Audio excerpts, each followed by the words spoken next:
Hi, I'm Devin from Careerified. Thanks for joining me for this Talking Careers with Your Young Adult series. This should be a helpful guide for parents and guardians who have someone in their life under the age of 30 who's maybe struggling with some of their career decisions. My hope here was to give you a broader context to you so that you can have more effective conversations with those young adults in your life who are maybe struggling with their career decisions. I'm going to collapse my video so you can focus on the slides, and let's dive in. So this video is the first in a 5-part video series. We'll be covering 5 main topics as we go through. Today we are going to be starting with some basics around what exactly career development is and what that means for your kids at this stage of the game.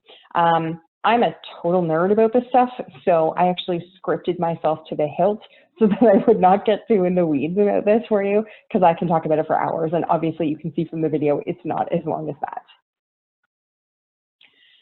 When I say career development, what does that mean?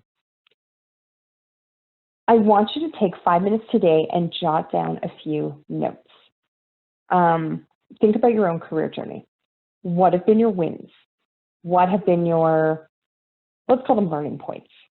What do you like and not like about your work today? How has your career moved in a direction to get you where you are? When is a time that you received valuable career support or career advice? And when did you get some not so great career advice? These notes will be a handy point of reference for you as you move forward in these conversations you would like to have with the young adult in your life. Feel free, and I actually recommend that you do this, to pause the video here and do this reflection right now, because we're going to use your notes right away, really. There is an organization in Canada called CERIC, and I never remember what it stands for because they don't use the full acronym anymore, or the full name anymore, but it's a nonprofit that promotes and supports career development and career education in Canada. And in fall of 2019, CERIC conducted a national survey of career development, asking career development professionals, people like me, about how our clients feel about their career journeys at all stages of the game. So I'm going to share with you some of the results of that survey, which were actually just published in January 2020, which, given the events of this year, feels like it happened 3 years ago. So of the people who visited a career development professional in Canada, 72% of them say, I wish I had understood myself better and chosen a career that is aligned with my values. 67% say, I wish I hadn't been pressured into pursuing a career I didn't want to pursue.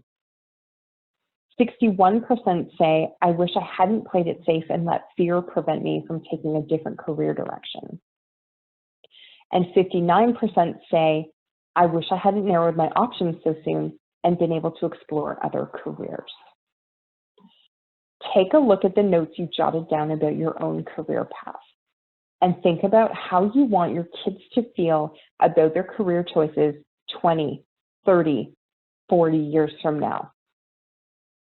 The big mistake we make when we work with youth and in careers is we forget that they will not always be teenagers and they will not always be 20-somethings. And that is a perspective you want to take into your conversation. Up on the screen now, you'll see a version of a career development model. This one is from the Career Professionals of Canada, which is my professional association. If you were to do a Google image search on career development model, you'd see actually quite a few similar to this out there. Most of us, I think, associate career development with our high school guidance counselors, either for good or not so good. Today in Ontario, students go through a career studies course. It's a required half credit that they must pursue and may or may not have found it all that helpful. Either way, we carry this idea in our society that you have until the end of high school to figure it out. You're supposed to have clarified the Know Your Values section, which is in green on your screen, and you're supposed to have clarified the Explore Your Options purple section. And on top of that, you are to know exactly what lies ahead in the next 10 to 20 years, and you have already, by the end of high school, applied to the right programs at the right schools to get you to that point 15 or 20 years down the road. I invite you to think about the logic of that for just one moment. It's important to keep in mind that we change over time. It would be very strange to imagine that you are the exact same person at 30 years old, at 60 years old, as you are in your teens. It makes sense that your values, your interests, your ambitions, your strengths, all of those things change as you develop as a person. And so what you want in a career is likely to change as well, especially if the biggest thing that people come back to is, I wish my career was aligned with my values. So for that reason, when you talk to somebody like me, we will tell you that career development is a lifelong process. A person may decide in their mid-20s that what was important to them at 18 really isn't anymore. And so the best thing to do is re-examine, okay, what matters to me now and how can I pivot in that direction? For another person, it might be that they have been gunning for the C-suite for 20 years in their career. They're about to hit it, and maybe it's taking a pause to say, is this still what I want?